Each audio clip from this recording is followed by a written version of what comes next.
عورت کے جسم کو نہیں، جذبات کو ترجیح دیجیے۔ عورت صرف استعمال کرنے کی چیز نہیں، اسے بھی صحیح معنوں میں چاہے جانے کا حق ہے۔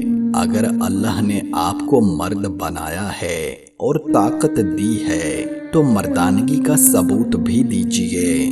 خصوصاً شاعر حضرات سر عام اپنے ان گھٹیا خیالات کو پھیلانے سے گریز کریں جو آپ عورت کے بارے میں رکھتے ہیں، کیونکہ ایسا ادب تخلیق کر کے آپ کوئی خدمت نہیں کر رہے، صرف فتنہ پھیلا رہے ہیں۔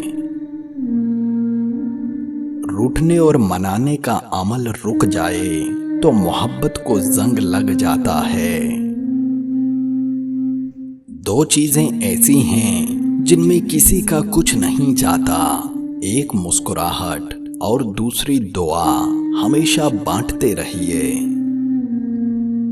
دو چہرے انسان کو کبھی نہیں بھولتے، ایک مشکل میں ساتھ دینے والا اور دوسرا مشکل میں ساتھ چھوڑنے والا۔ اگر روح کی آواز ہوتی تو ہر گناہ کے بعد ہم کو ہمارے اندر سے رونے کی آوازیں آتیں۔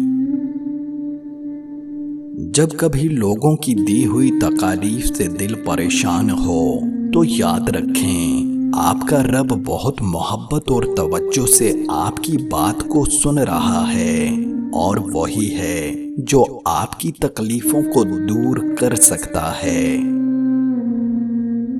کبھی کبھی الفاظ سے زیادہ کسی کی خاموشی تکلیف دیتی ہے۔